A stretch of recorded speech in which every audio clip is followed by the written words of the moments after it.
Live from Hollywood, it's Paranormal Tonight. I'm Mark Summers, and now, here's your host, Dan Harary. Dan Harary, that's me. That's my name. Hello, everybody. Welcome back to Live from Hollywood. It is Paranormal Tonight. I am Dan Harary, broadcasting from my office in beautiful downtown Beverly Hills. Hope everyone's having a peaceful summer. I've been promoting my books the last few months, My Paranormal Life and 5, and also After They Came. So I've been doing a lot of book promotion the last few months. Also, I am involved in the development of a new TV show, which may actually happen. And if it does, it will be a very big deal. I'm very excited about it. Too early to talk about it now, but I am involved in the early stages of a potential new TV show dealing with ufology and the history of ufology. So I'm very excited about that. We have a superstar guest tonight, and I want to just jump right in instead of my usual babbling here. Private pilot and military aerospace historian Michael Schratt has lectured across the country on the unique subject of mystery aircraft and classified propulsion systems buried deep within the military-industrial complex.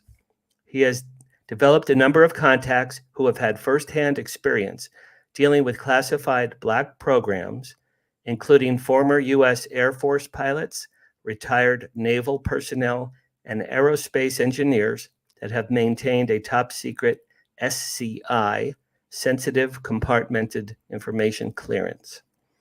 It's Michael's belief that it is our constitutional obligation to question authority and demand an accounting of special access programs that bypass congressional oversight and public scrutiny. Hear, hear, Michael. Thank you for doing that for us.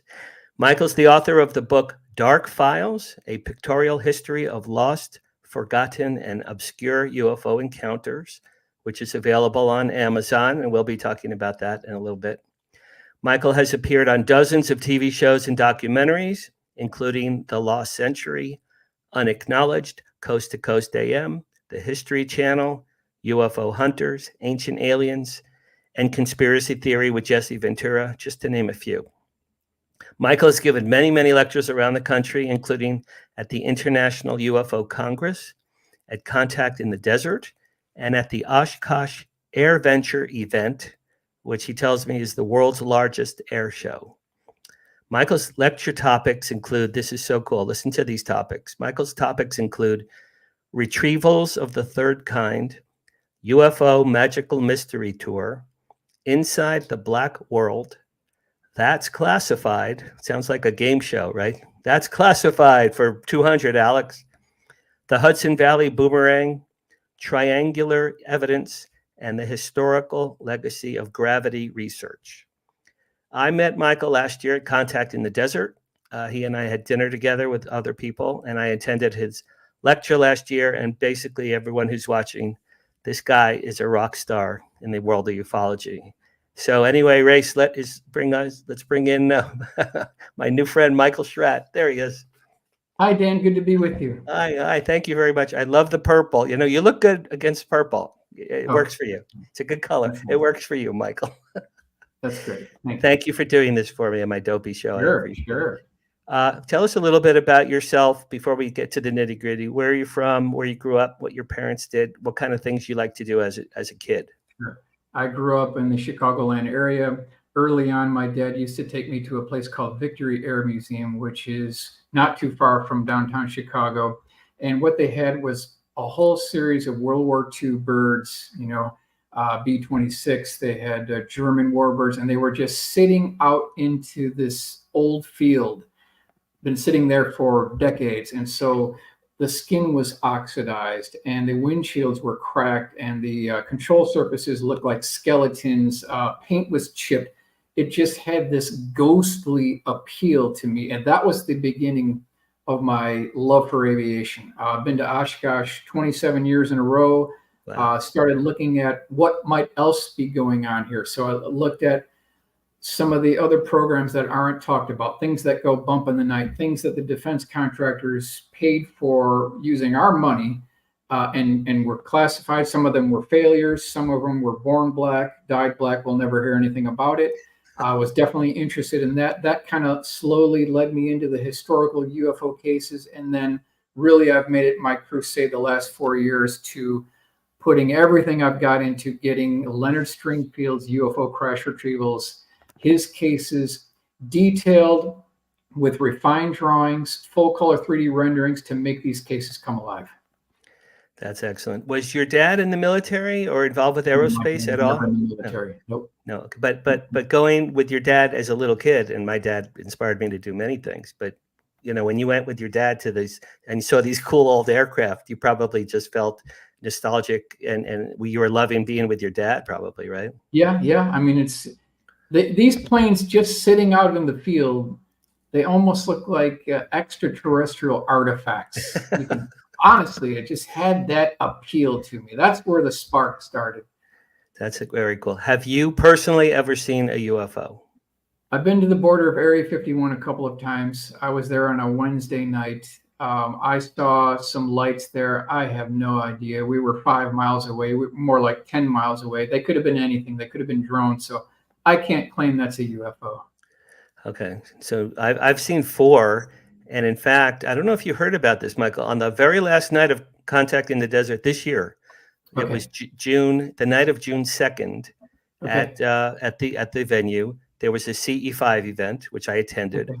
And after 90 minutes, a craft appeared there was a boom in the sky and a big puff of smoke and a beautiful V, bright white V with a gold ribbon color, flew right in front of above us, and underneath this V, and I'm telling you, as God is my witness, it had octopus suction pods that were pulsing underneath each of the wings of the V, 3 and 3, and they were like beating, Michael, like heartbeats. And I saw this clear as day, and I thought, whatever that is, man, that thing's alive. It looked like it was alive. So that was my most recent UFO. Yeah, I'm very glad I stayed. I was going to leave 5 minutes earlier. I was going to go to bed. I'm like, wait 5 more minutes. And then it showed up. It was great. Okay, so why don't you jump into a Dog and Pony show, whatever you'd like to talk about, and I'll be thrilled. Sure. So take it away. I'm going to present my screen here. Share screen. Share screen. Let's go here. Okay, window. And let's see if I can bring this up. Okay. Let's see here, share this. So let's see. Are you seeing any of this right now? No. Can you can't see that. Okay. We'll get this figured out here. Try capturing a different screen. Okay. So let's try this. Share screen. Entire screen. Okay. Share that. I think I'm sharing exactly what we have. Here we go. Okay. We're good. Okay. Now, what about this? Are you seeing this now? Yes. Beautiful. Yes. Okay. Slideshow. I'm going to go from beginning. Absolutely. I want to make sure this is full screen. So you're seeing this? It's beautiful. I love it with all my heart. Okay. And just tell me if it's not full screen as we go along. Okay. So in the time that we have, I'm not going to rush this, but we're going to consider as many UFO crash retrievals from Leonard Stringfield that we can. Title of this lecture. Could you tell us a little bit about who Leonard was before you? Yeah. Oh, yeah. I'll give you a full background on it. So the title of this lecture is Retrievals of the Third Kind, Cosmic Crashes, Corpses, and Cover-Ups. Now, this is an homage to Leonard Stringfield. He gave a lecture at the 1978 MUFON Symposium in Dayton, Ohio, a few miles from Wright-Patterson Air Force Base, where all this went down. So this whole presentation is really an homage to Leonard Stringfield. I'm going to go through this quick, and then we'll go a little bit of a bio on Leonard here. Okay. UFO crash retrievals, the ultimate holy grail of UFO research. Why is it called the holy grail? Simple. Number one, UFO crash retrievals contain the bodies, the debris, and the craft. This physical evidence is the vehicle which will accommodate and facilitate disclosure. Anything less than that, and we're just spinning our wheels here. You can see how we've tried the democratic process with disclosure over the last 80 years, and it has failed us. So what this means is it's incumbent upon us now to track down these final legacy crash retrieval witnesses get to their supervisors that can perhaps get us to the debris, the bodies, and the craft. That's our only hope at this point. So that's where we're kind of at here. I'll rip through these announcements quickly. The content of each case highlighted in this presentation has remained intact per the description of the original source. The identity of first-hand sources will be protected per Leonard Stringfield's original agreement with his military contacts. Number 3, the visual aids used in this presentation are computer-generated forensic composite illustrations and sketches which originated from the specific details provided by Leonard's sources. So this is where Leonard got his information. 3-star U.S. Air Force generals, U.S. Air Force fighter pilots, astronauts, commercial pilots, air traffic controllers, neurosurgeons, pathologists, theoretical physicists and mathematicians, U.S. Army officers, U.S. Navy officers, military police, high-level Pentagon officials, top military brass, scientists and engineers who worked at Wright-Patterson Air Force Base and other government facilities. So I'm pointing out here that these are the caliber of first-hand military witnesses that Leonard dealt with to get this information. Okay, a couple of quick quotes. Fabulous. Number 1, quote number 1, UFO crash retrievals can't be real because if they were, I would have read about it in the local newspaper. That's the general public. Number 2, there are not now nor ever have been any extraterrestrial visitors or equipment on Wright-Patterson Air Force Base. This is their original press release from 1980. So it's really going to be our witnesses against the United States Air Force. That's the battle that we're up against here. So this is the man of the hour. This is Leonard Stringfield. Over a period of about 30 years, he started collecting dozens and dozens of firsthand reports from military witnesses who read the pathologist report, who basically were in the x-ray technician rooms developing the x-rays for the autopsies, people who handled the debris, people who loaded these craft up on 18-wheeler tractor trailer lowboys. We've got people in his collection that guarded UFOs in hangars for 2 weeks. Like the best information came from this gentleman right here. Wow. Here's a little bit of a bio sketch here. He was born in 1920, grew up in Cincinnati, Ohio. By the time he graduated from high school in 1939, he already memorized the entire dictionary. So that's the kind of guy that you want on your team to be investigating these things. Okay, I would think so. Yeah. Yeah. I mean, this is the perfect guy for this. Mild-mannered gentleman. He joined the military as soon as he heard about the attack on Pearl Harbor on December 7th, 1941. Wow. After the war, he was employed by a chemical company in Ohio and retired after 30 years. He wrote 2 books, Inside Saucer Post 3-0 and Situation Red, the UFO Siege back in 1977. Now, here's the part we want to drill down on here. His lecture on UFO crash retrievals at the 1978 MUFON Symposium in Dayton, Ohio, caused an international sensation. Wow. Yeah, it did. Here's the reason why in 30 seconds or less. When he gave his lecture titled Retrievals of the Third Kind, this paper that he was delivering, he included about 12 of these first-hand military witnesses.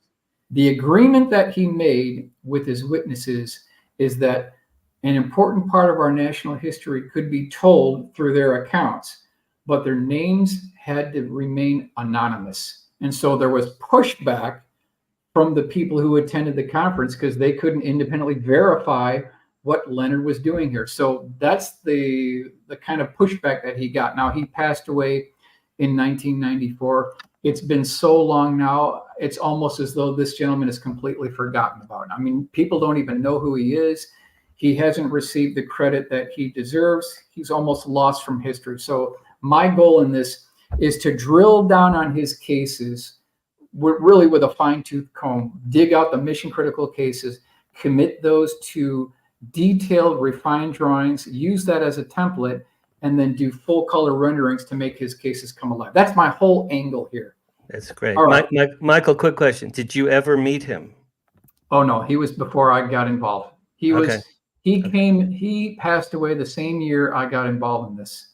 Okay. And I never met him. And I feel so bad. I didn't know about all this back then. This was a new concept to me. So no, I never got to meet him. And I'm so sad I didn't. I would love to go over what he did. So This is Cincinnati Enquirer, July 19th, 1993. Author continues quest for truth about UFOs.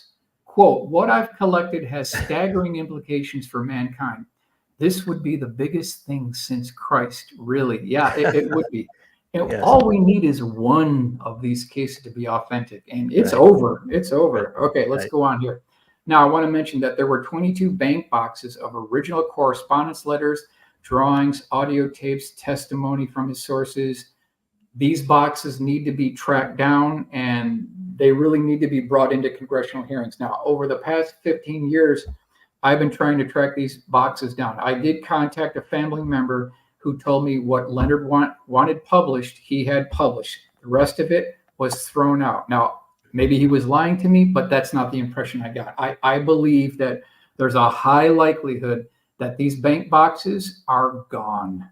They're gone. I mean, this represents the most mission critical material in all of ufology for the past 60 years, call it. This is the best material, and it could possibly be completely gone.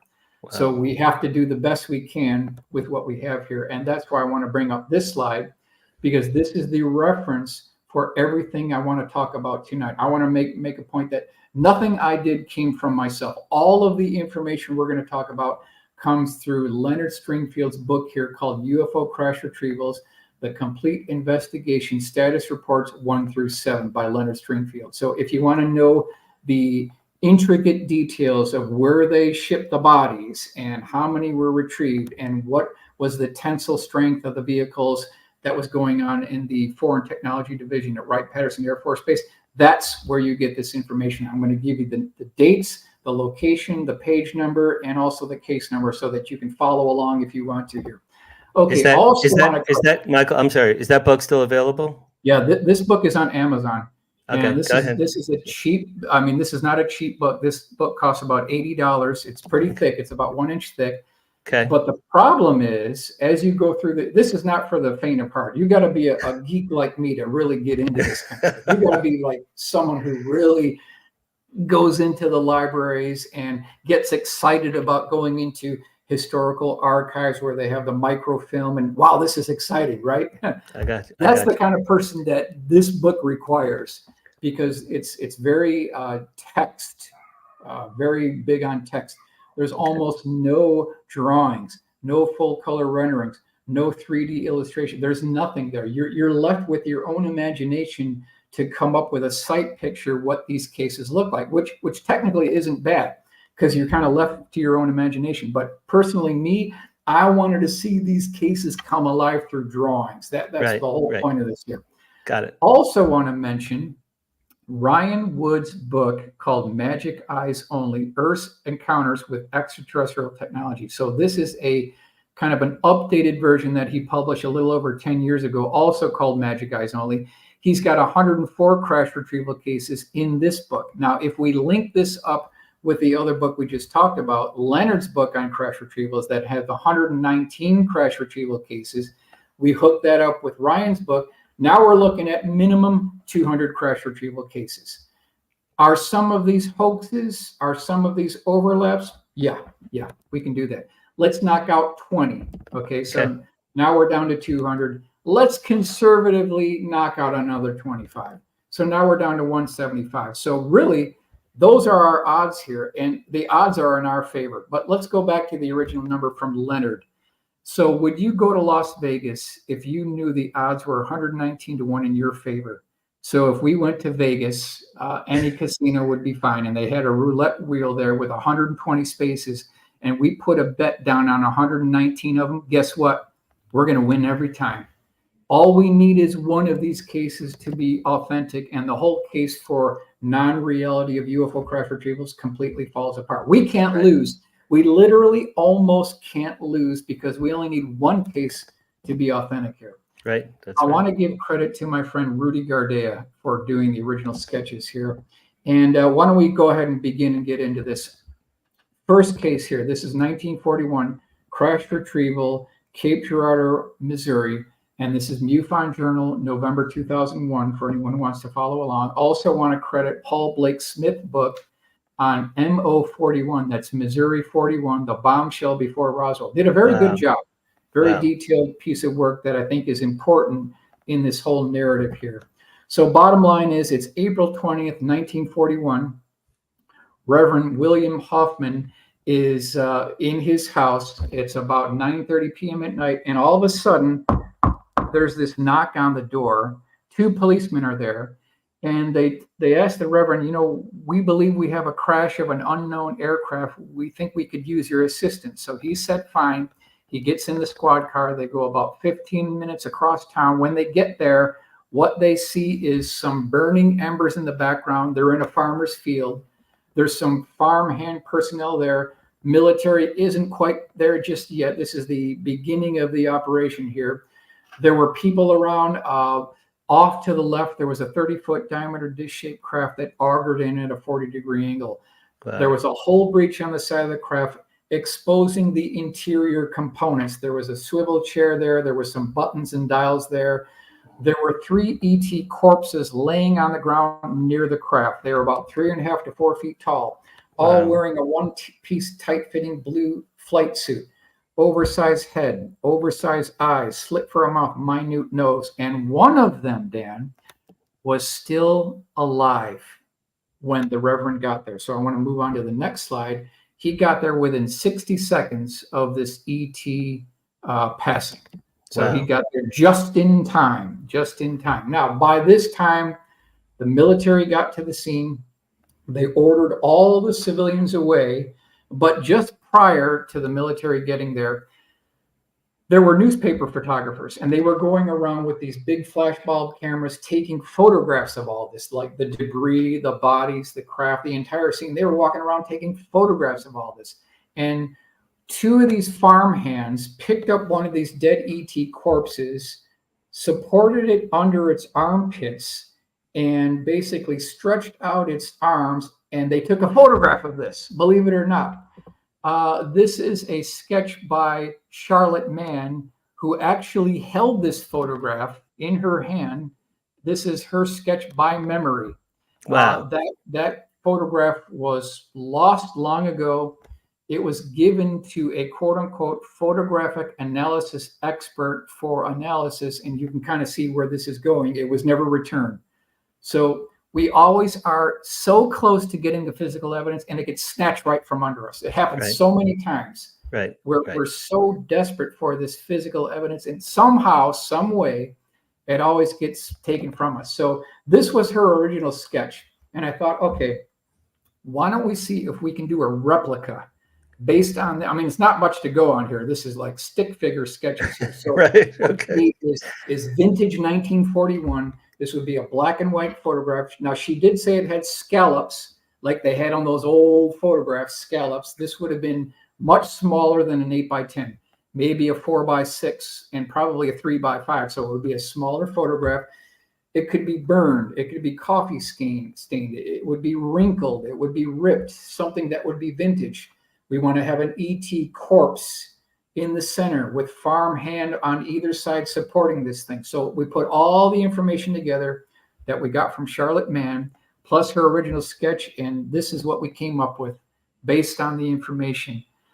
This is the best we could do. Now, I'm not claiming this is exactly how it looked, but based on the information we got from Charlotte Mann, this is the best that we could possibly come up with. That's fantastic, Michael. I love that so much. It's amazing. All the crashes and encounters before Roswell that no one ever even heard of, We have to take a little break, and we'll be right back, Grace. Let's rock and roll.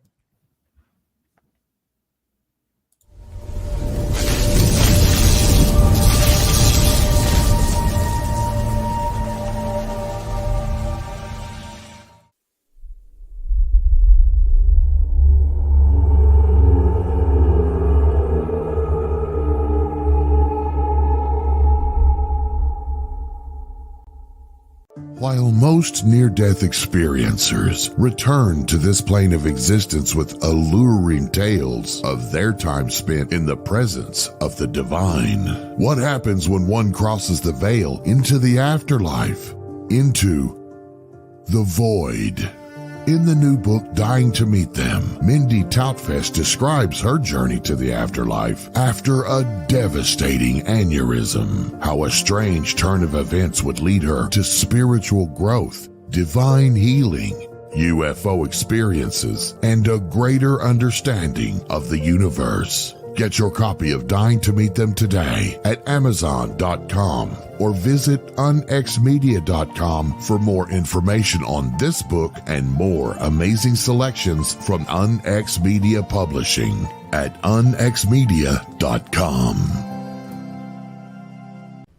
This is Margie Kay, and I'd like to say thank you to all of our KUNX show hosts, staff, listeners, and viewers for making us number one on Paranormal Talk Radio.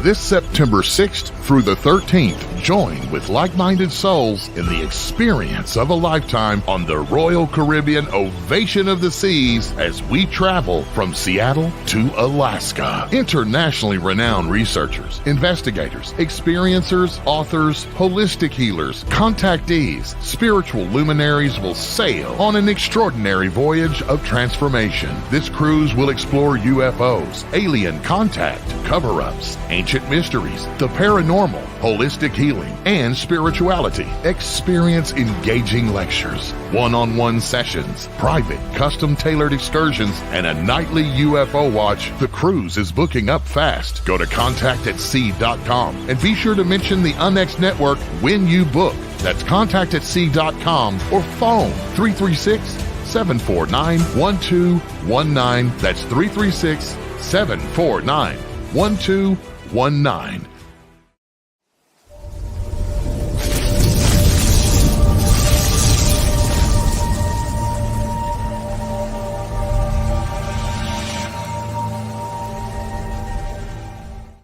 And we're back with Michael Schratt. Let's bring Michael back. Michael, that looked like a real. Do you use AI for these? Not for this one, we didn't. But see, that's the goal. We want to make this as historically accurate as possible here. That's just fantastic. That's wonderful. Okay, so why don't we go ahead? We can continue on here, and we'll go to the next slide here. So the question is, where could you hide 3 extraterrestrial bodies and a circular craft / debris of unknown origin in 1941? So that's the question we're asking here. In 1941, where would you hide this crash retrieval? You'd hide it at the Pentagon, right? But the problem is the Pentagon didn't exist back in 1941. So we believe it was hidden at an underground basement vault at the U.S. Capitol building in Washington, D.C. We have some evidence that that's where the debris, the craft, and the bodies were taken. Now, this is via Paul Blake Smith. In his book, he talks about this. So the next thing is, what did it look like in this basement? Can we get any idea what this may have looked like? And this is what we came up with here. So you can see the ET bodies preserved in this formaldehyde type liquid in the glass jars. Off to the right, we've got some crates. In the back, we've got part of the craft. And then in the foreground to the left, we've got some of the craft itself. So something like this is absolutely, perhaps was there back in 1941 in an underground basement vault below the U.S. Capitol building. That's right out of the X-Files, this image here. Yeah, so that's what we believe happened in 41. The Pentagon didn't exist. They had to bring it somewhere. Wow. So we believe it could have been brought here. All right, so let's go on to the next one. This is UFO crash retrieval 1942. And then we're still way before Roswell here. This is at an Army base north of Georgia that even Leonard didn't know where this was. And again, this is page 319 in Leonard's book, UFO Crash Retrievals by Leonard Stringfield. This craft measured 15 feet wide. It was 10 feet high.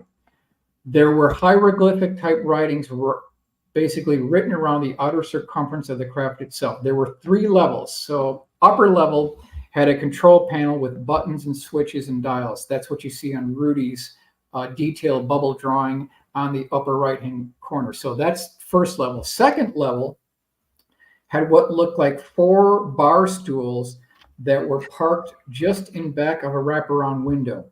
The lower level had an entryway hatch. Now, I want to make mention here that there were 4 crew members taken alive. They were 5 feet tall. 90 pounds, large black eyes, milky white skin. And I want to zoom in a little bit closer here so that we can get a better view of what this lettering may have looked like. So by default, there must be an international, transnational team of linguistic experts, people who are experts in engineering, language, deciphering codes, something. There's got to be this international team that's trying to decipher what all these symbols mean. There has to be a group like that. Just by default, there must be. Okay. All right, now, next case. Wright Field, Dayton, Ohio, 1946. This is page 242, 243 in the book, and this has to do with a 6-year-old boy named Tex Martin. He was with his father because he was doing very good in school, and he was rewarded, so his father took him to the base. Back then, it was called Wright Field, Dayton, Ohio. It had not become Wright-Patterson Air Force Base until October 1947. What you're looking at here is Hangar Bay 4, which has 5 bays. I believe it took place in this last bay called Bay E. I can't prove that, but I believe it took place in this bay right here. Now, while all this is going on, there's a connecting cafeteria to the main hangar area. And there was basically a janitor who just thought, you know what, why don't I see if I can buy this 6-year-old boy a Coke? He seems really nice. He went over to his father and said, can I have permission for this janitor to give me a Coke? He said yes. So the janitor handed him a Coke, and you can see Rudy's kind of sight picture, rough sketch drawing here. And as soon as he handed this young boy this Coke, one of these personnel within the main part of the hangar, he opened up this door, and this 6-year-old boy looked inside. And what did he see? Something incredible, something incredible. This is our rough preliminary layout here. He saw 2 18-wheeler tractor trailer lowboy trucks with what looked like tarp debris. He also saw about an 18-foot diameter dish-shaped craft with tripod landing gear legs, and he saw approximately 3 ET bodies laying on the hangar floor. And he's just shocked and amazed by what he's seeing. So let's go to the next sketch. We've reversed the angle now, and you can see that 6-year-old boy peeking through the door in the background. We've got the tractor trailers, we've got the tarp debris, we've got the dish-shaped craft, we've got the ET bodies on gurneys on the floor. And so this is very rough, early preliminary drawing layout, just to give everyone an idea of what this thing looks like. So let's go to the final refined drawing. And Dan, this is what we came up with here for our final rendering. Something like this was seen by this 6-year-old boy. Now, there was a 20-foot diameter dish-shaped craft. It was off-white in color, tripod landing gear legs. Who knows what they had under these tarps? Could have been some debris associated with something else, but it was definitely connected to this craft. And then we've got the 3 ET bodies with the MPs with rifles. This is what was reported by this 6-year-old boy. So what we wanted to do is really make this case come alive. We took everything from the Stringfield description in his book. We hooked that up with the final refined drawing by Rudy. We used this all as a guide and a template, and we came up with this full color rendering just to give people an idea of what the 6-year-old boy may have seen based on his testimony. When did he come forward, at the time or as an adult? He came forward in 91 when he was on a radio station. He was a ham radio operator, and he heard about something going on at Wright-Patterson Air Force Base, and it triggered his memory. He thought, "Is that what I saw?" Because it sounded very similar. He came forward in 91, just a few years before Leonard passed away. Wow, that's fantastic. Yep. So it's all documented. I mean, you can certainly read his testimony. Okay, next one. Wright Field, Dayton, Ohio, 1946. The source on this is a private and records management. And the book is Space, the Final Frontier, page 59. So I'm diverting one time and one time only because I thought this is historically significant. This is page 59 in Clark's book. This is the cover of his book, Space, the Final Frontier. Now, in this book, there is this sketch. This is from this private who worked in records management, and he describes seeing this at Wright Field, Dayton, Ohio, back in 1946. Now, this came in on a railroad flat car from Arkansas. So it went from all the way from Arkansas to Wright-Patterson Air Force Base, Wright Field, Dayton, Ohio. Wow. 15 feet in diameter, 7 feet tall, no wings, no visible means of propulsion, a highly polished mirror chrome exterior, no rivets, no socket head cap screws, no hex head cap screws, no fasteners of any kind. This thing was like fully integrated. There was no ET bodies on the inside. There was a series of rectangular windows wrapped around the outer circumference of the craft itself. So in a nutshell, that's what this private and records management was describing. So I took his testimony and that drawing. I did a 3D SolidWorks drawing. I burned an AutoCAD drawing off of that. And if you look on the right-hand upper corner, I've pulled back the skin, exposing what he called a 3-foot diameter central column that started from the bottom of the craft, went all the way through the midpoint and terminated on the top. Now, one thing I want to mention, he said that there were quote unquote white lab coat technicians. And if you look on the first window to the left of the center of the craft, you'll see there's a red dot. Yes. That is the attempted point of entry where these lab coat technicians were using a diamond tip drill bit to get in this craft. Like they were desperately trying to do this. This happened in 3 separate cases that I've got within this collection here. And when I thought, you know what? All these cases are separated from space and time. The witnesses don't know each other. We're talking about years separated here. I've got 3 cases now of these technicians trying to drill into these things with diamond tip drill bits. And when I put that together, I thought, you know what? I got a real case here. This is becoming alive now because we're getting common denominators and we can start fixing all these jigsaw puzzles together to form this mosaic that's becoming complete here. Now, let's go on to the next one. This was my first preschool pass SolidWorks full color rendering, just to give an idea of what this thing may have actually looked like. I'm going to go to a better rendering here. This is by my friend Joseph Wraith. He did a much better job than me. And we've pulled away the skin on the upper hand right section detail, showing you this central column here. So let's go to the next one. And this is Rudy's drawing. So here you can see the MP. This is his friend. And he had to deliver a letter to a high-level military brass. And when he saw his friend was there, who was the one of the guards there, this guard said, hey, I got something I want to show you. So he brought him into the hangar. And when they got to the end of the hangar, there was this craft sitting on the hangar floor. Off to the right, there was a tarp that was pretty much halfway folded up. They were between changing shifts. So one group of lab coat technicians left. They were getting ready to send in the next group. He also said that there was a toolbox in the foreground. Off to the left, there was a electric drill with a diamond tip drill bit. So we took everything from the original source that I could dig up on this case. We used Rudy's drawing as a guide, and we came up with this full color rendering.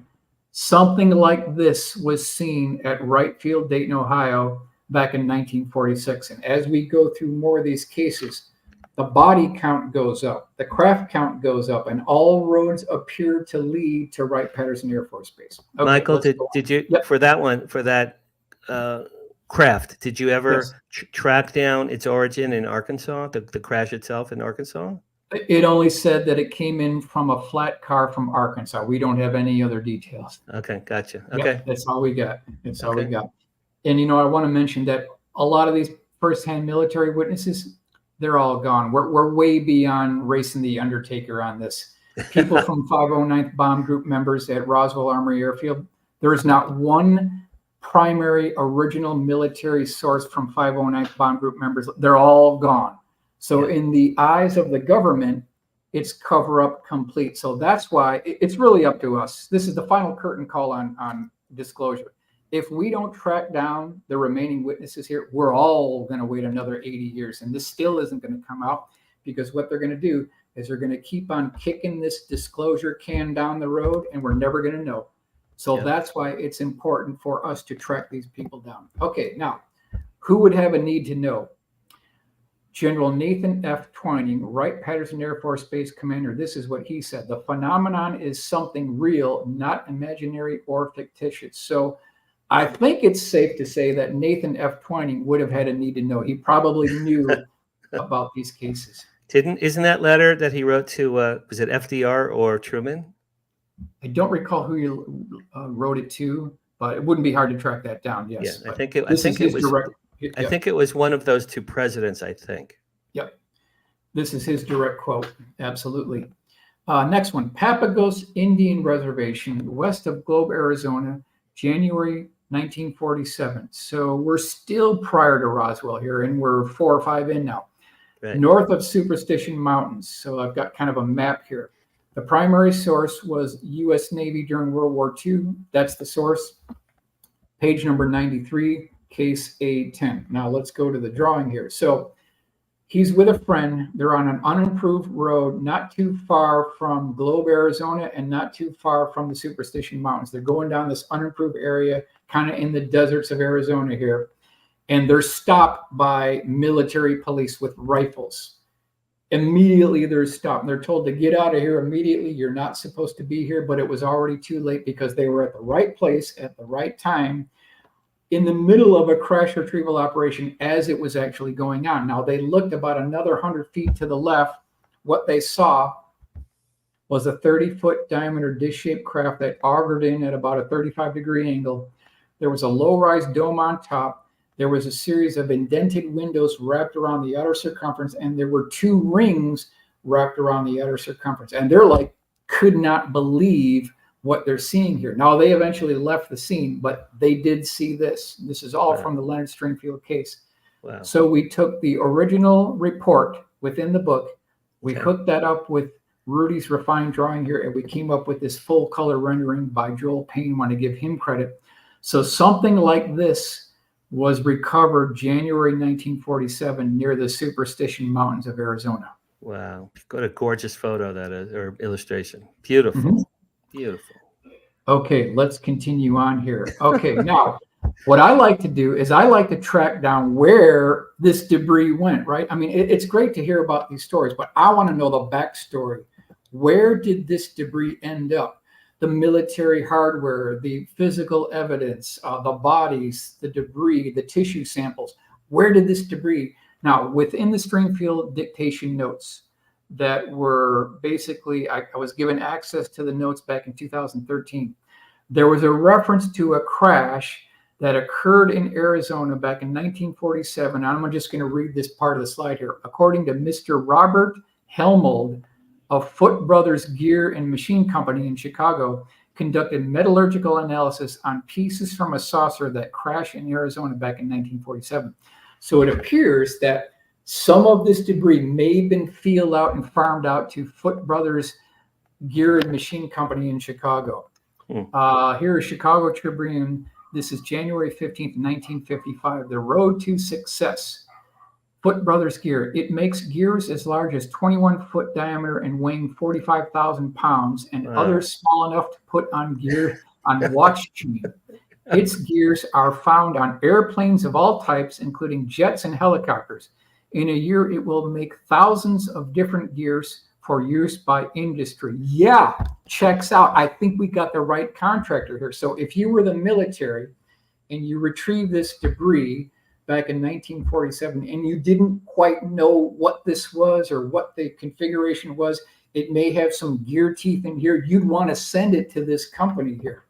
Right. These are the things that they make. This is back in 1909. They were making these kind of things. So, wow. Yeah, cool. This is a good candidate for a place to receive debris from crash retrievals here. Here's another one. This is May 1923. Yeah, I sign off on this. It could be very well the debris from at least one crash retrieval probably went to this company for some type of analysis, reverse engineering, tensile strength test. Something probably was sent to this company here. Okay, now they may have been one of the very first outside contractors. Yeah, that's right. In all of ufology, they go way back. That's absolutely correct. That's absolutely correct. Very so, I mean, we have at least one piece of paperwork within the Stringfield collection that makes reference to debris being sent to Foote Brothers Gear and Machine Company. So conceivably, yes. All right, now, we'll kind of rip through Roswell here. I want to mention that, you can do this yourself. People can go to Roswell and take this magical mystery tour and follow the exact same footprint convoy tour that the military followed back in 47. These roads still exist. You can still take these roads today as kind of your own little field trip here. And I want to take you on this field trip. But before we begin, we have to start at this 20,000 foot look down view of the whole scene here, because there's more than just one event going on. Now, this is July 2nd, 1947. Okay. If you look off to the left, 65 miles northwest of Roswell, we have the debris field. We don't want to start there. We want to start about 5 nautical miles north to something called the touchdown site that isn't talked about barely at all. So, quick question, Dan. Do you know what was recovered at this facility, at this location, at the touchdown site? That one I'm not aware. I've always heard either Roswell was 2 UFOs that crashed together or one that was hit by lightning, but I don't know the specific. Okay. So according to the 509th Bomb Group members, we've got Lincoln La Paz, we've got meteorite expert who is Lincoln La Paz, we've got Louis Rickett, 509th Bomb Group member. What they found was fused green glass. They also found a small seamless black box, and we don't know even today if that box was ever opened. We have no idea. So right off the bat, we can take the weather balloon theory and we can deflate it completely. We can write it off absolutely, because weather balloons don't cause sand to become green glass. Right, probably. So right there, boom, it's over. And if you had a weather balloon, even if you had a Project Mogul balloon, you're not going to have a box that you can't get into. So right there, we've already proven that it's not a weather balloon. Okay, now, just south of the touchdown site is the debris field. That's the Matt Brazel. That's the ranch. Yep, that's correct. This is correct. This is 65 miles northwest of Roswell. I'm going to get into the debris a little bit later here. But now the trajectory of the craft from what Lincoln La Paz was able to determine here is that the craft was going from northwest to southeast. And so you've got the arrows that I've drawn in here. That was the trajectory. Approximately 2.5 miles east of the debris field is the second body site, also known as the D. Proctor site, where 2 bodies were ejected from what we believe to be an escape pod. So you've got 5 bodies recovered.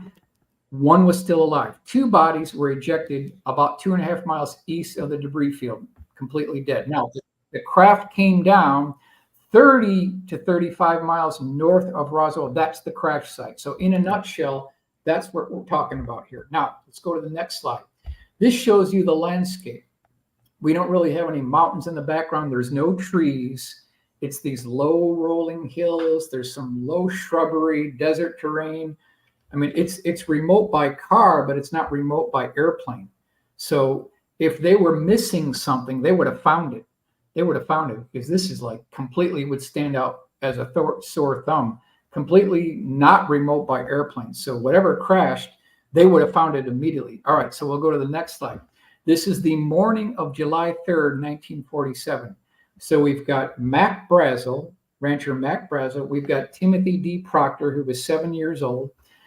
The way they ran things back then is if you were old enough to walk, you were old enough to ride horseback.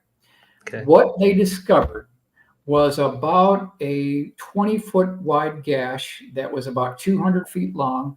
They had a debris field that was about 3/4 across. They found 3 different types of debris. First type of debris was this very thin cigarette packet aluminum material. Could not be cut, could not be burned, could not be dented with a 16-pound sledgehammer. Second type of debris was this so-called memory metal, the Holy Grail.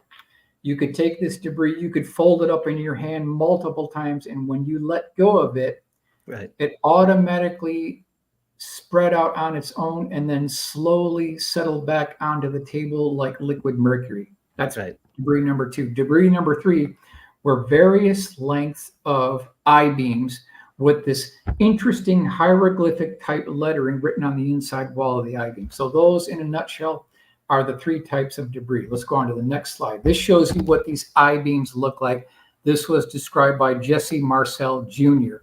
Right. And these things are small. They're only an 1/8 inch wide by 3/8 of an inch long, high, and about 11 inches, I believe, was the longest length. This length here on this drawing is only 2 inches and 7/8. So this is a small piece of debris. Weren't they? Yeah, they were pink. I was going to say, yeah. Yeah, they had pastel, almost violet, purplish type, almost indented type writing on the inside wall of this I-beam. But it was only on one side. It wasn't on the other side.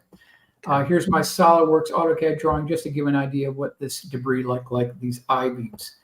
All right, so what happened to the Roswell debris and hardware? We want to track down where it went, right? Well, one of the pieces, or perhaps more, went to Battelle Memorial Institute, which is America's oldest defense contractor.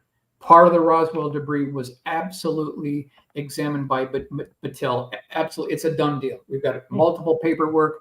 Ryan Wood talks about this. Stringfield talks about this. So where was that located?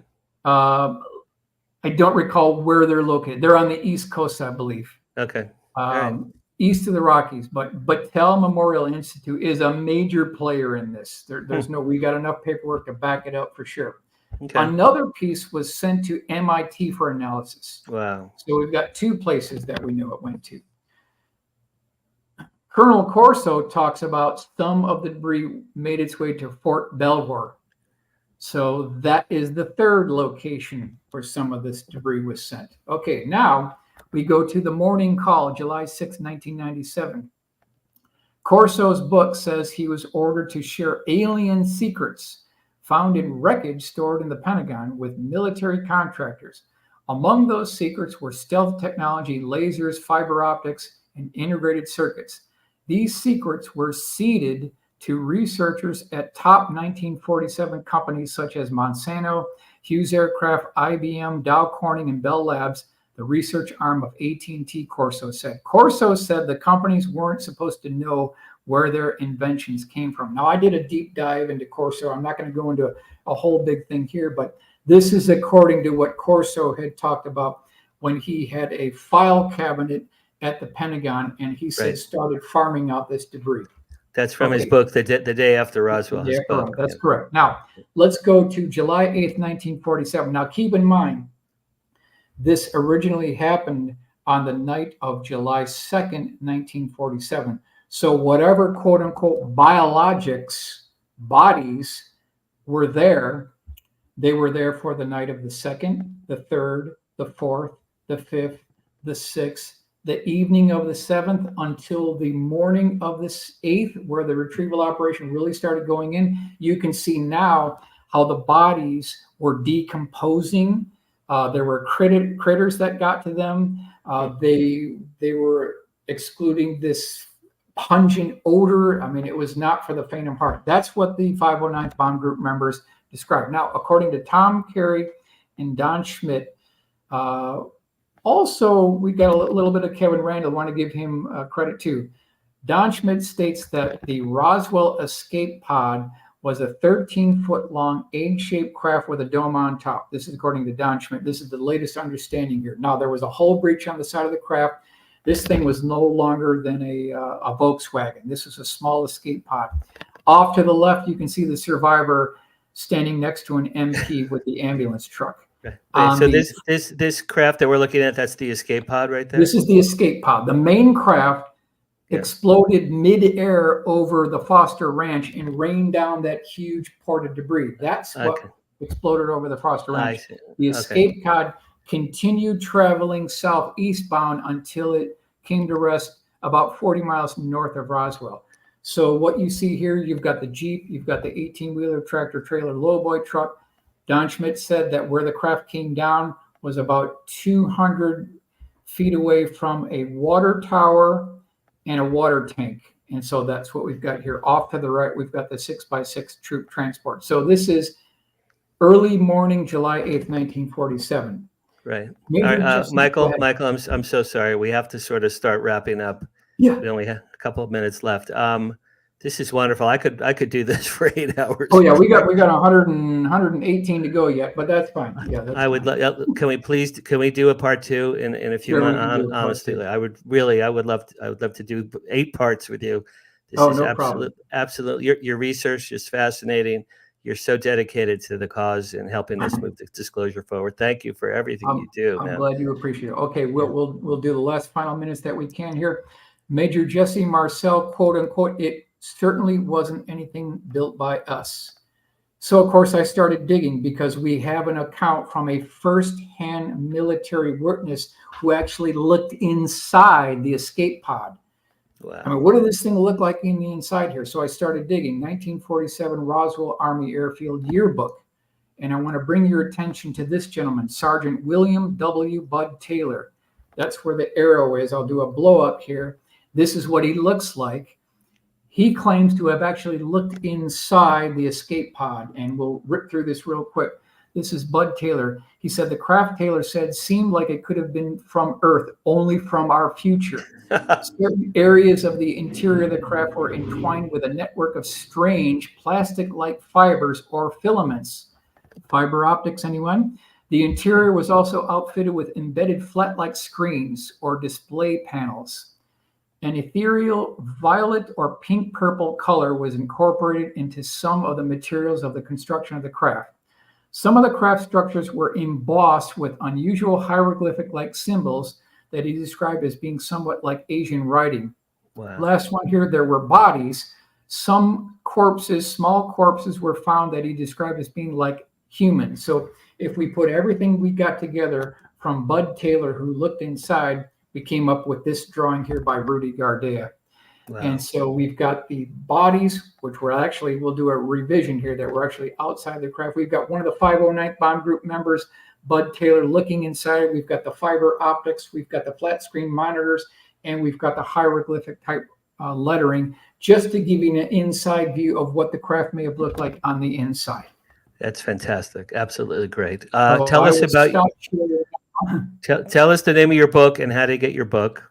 Yep, the name of the book is called Dark Files: A Pictorial History of Lost and Forgotten Obscure UFO Encounters. And it's on Amazon. And it's on Amazon. So we're back here now. Mm-hmm. Do you have any lectures or presentations coming up? I'm going to be doing something with Richard this Sunday. I've got a lecture on the 8th at Los Angeles MUFON, and that's what I've got coming up. Excellent. And then how could people reach you if they want to reach out to you? You can reach me on Facebook. You can also reach me on my YouTube channel with just my name, Michael Schratt. It'll pull it right up. Great. Thank you, Michael, for doing this for me. I wish we had more time, man. I honest to God, I could do this all day. Thank you so very, very much. I really appreciate it. And we'll see you all next week on here, live from Hollywood. It's Paranormal Tonight. Thank you, Michael Schratt. Thank you, Ray Hobbs. See you next week. Thank you very much. Bye-bye. Okay.